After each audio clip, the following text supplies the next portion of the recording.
안녕하십니까, 캐드신 신동진입니다. 이번 시간에는 투상도에 대해서 배워보도록 하겠습니다. 투상도의 정의에 대한 내용이 너무 어렵습니다. 그래서 간단하게 제가 설명을 드리도록 할게요. 시점, 우리의 눈이라고 생각을 하시면 돼요. 우리가 눈으로 이 물체를 봤을 때 이 사이에 투상면, 종이를 놓고 물체에 보여지는 모습을 그대로 작성을 하는 것을 투상도라고 합니다. 간단하죠? 이 투상도를 작성을 할 때에는 물체의 실제 크기와 동일하게 이 투상도를 작성을 하게 되는데, 예를 들어서 이 물체의 이쪽 길이가 10mm 라고 한다면 투상도를 작성을 할 때 똑같은 이 부분의 길이도 똑같이 10mm로 작성을 합니다. 규칙이라고 생각을 하시면 돼요. 정투상도에 대해서 배워보겠습니다.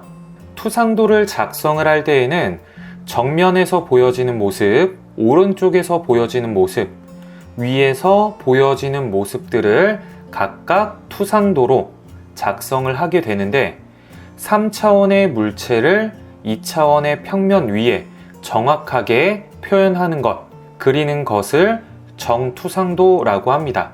이렇게 투상도를 표현하는 방법은 두 가지 방법이 있는데요. 제3각법과 제1각법이 있습니다. 그러면 정투상도의 명칭에 대해서 알아보겠습니다. 이러한 물체를 이 정면에서 바라봤을 때의 투상도의 명칭은 정면도라고 합니다. 오른쪽 우측에서 바라봤을 때의 모습을 우측면도, 위에서 바라봤을 때의 모습을 평면도, 그리고 좌측에서 바라봤을 때 좌측면도, 뒤에서 바라봤을 때 배면도, 그리고 아래쪽에서 바라봤을 때를 저면도라고 합니다. 이렇게 투상도를 작성을 할 때에는 정면도, 우측면도, 평면도와 같이 총 6개의 투상도로 작성을 하게 되는데, 표현하는 방법은 총 2가지가 있다라고 했었죠. 제1각법으로 표현하는 방법이 있고 제3각법으로 표현하는 방법이 있습니다. 3각법을 보겠습니다.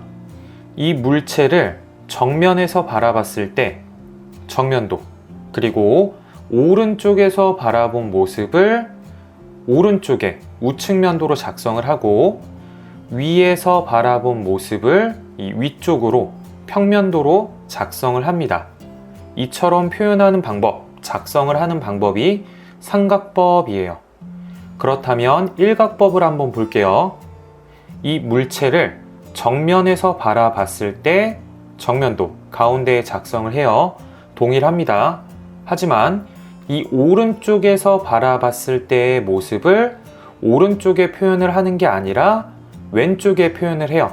그리고 이 왼쪽에서 바라본 모습을 왼쪽으로 표현하는 게 아니라 오른쪽에 표현을 합니다. 마찬가지로 이 위쪽에서 바라본 모습을 이 위쪽에 작성을 하는 게 아니라 아래쪽에 작성을 해요. 삼각법과는 완전히 다른 방향이죠. 그래서 우리가 이 도면을 볼 때, 1각법으로 작성이 된 도면을 볼 때에는 헷갈릴 수가 있어요. 그래서 한국산업표준에서는 삼각법을 사용을 하는 것을 원칙으로 하고 있습니다. 이 삼각법은 이 물체를 보았을 때 보여지는 모습 그대로를 오른쪽에서 보여지는 모습 오른쪽에 작성을 하고, 왼쪽에서 보여지는 모습 왼쪽에 작성을 하기 때문에 그리기가 쉽고, 그리고 비교, 대조하기도 쉽습니다. 그리고 치수 기입을 하기도 더욱 쉬워져요. 그렇기 때문에 삼각법을 사용을 해서 도면을 작성을 합니다.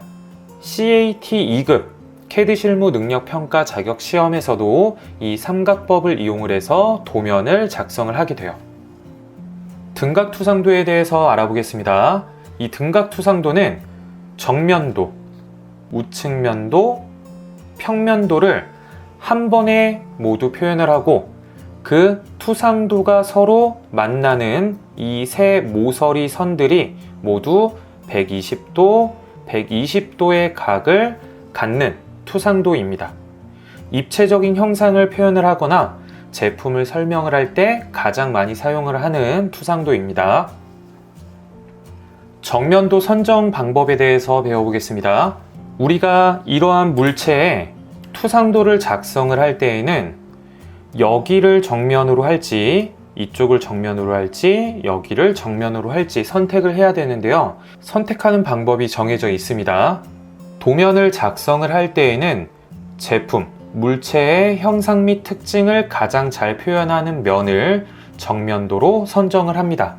정면도를 선정을 하는 방법은 첫 번째, 제품의 형상이나 기능을 가장 뚜렷하게 나타내는 면을 정면도로 선정을 합니다. 두 번째, 제품의 기능을 나타내거나 제작 공정을 쉽게 파악할 수 있는 면을 정면도로 선정을 합니다. 세 번째, 설계자, 도면을 그리는 사람이 쉽게 그릴 수 있는 면을 정면도로 선정을 합니다. 마지막으로 네 번째, 특별한 이유가 없는 경우 대상물을 옆으로 길게 두고 정면도를 작성을 합니다. 우리가 일반적으로 이러한 도면을 작성을 하는 목적은 이 물체, 이 부품을 제작을 하기 위해서 도면을 작성을 하게 됩니다.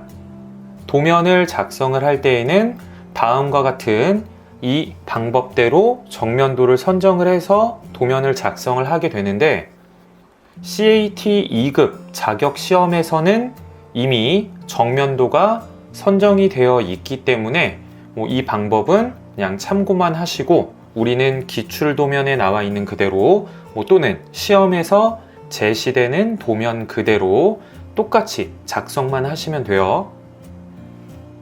투상도의 수에 대해서 배워보겠습니다.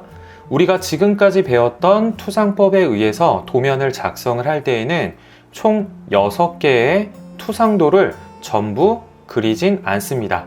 왜냐하면 도면은 이 부품을 제작하기 위해서 도면을 작성한다 라고 했었죠.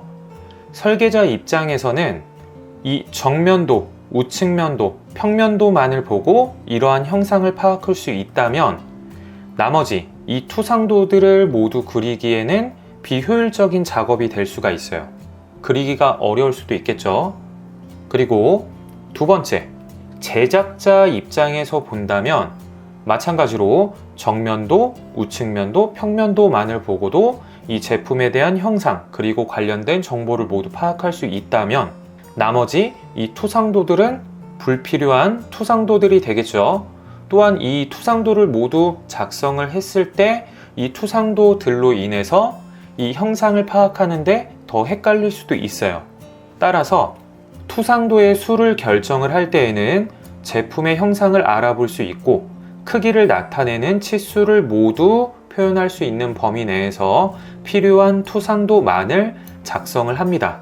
그래서 투상도를 1개, 정면도만 작성을 하는 경우도 있고 투상도를 2개, 정면도나 우측면도 또는 정면도나 평면도, 그 외에 투상도를 3개 이상 작성을 하는 경우도 있습니다. 일반적으로 정면도, 우측면도, 평면도를 작성을 하는데 CAT 2급 자격 시험에서는 이렇게 총 3개의 투상도를 작성을 합니다. 다음 시간에는 투상도를 작성하는 방법, 2가지 방법에 대해서 배울 거예요. 그 2가지 방법을 정확하게 숙지하고 계속 연습을 하신다면 앞으로 CAT 2급 기출 문제나 시험에 나오는 출제 도면들을 여러분들이 모두 잘 그릴 수 있을 거라고 생각이 됩니다. 이상으로 강의 마치도록 하겠습니다. 수고하셨습니다.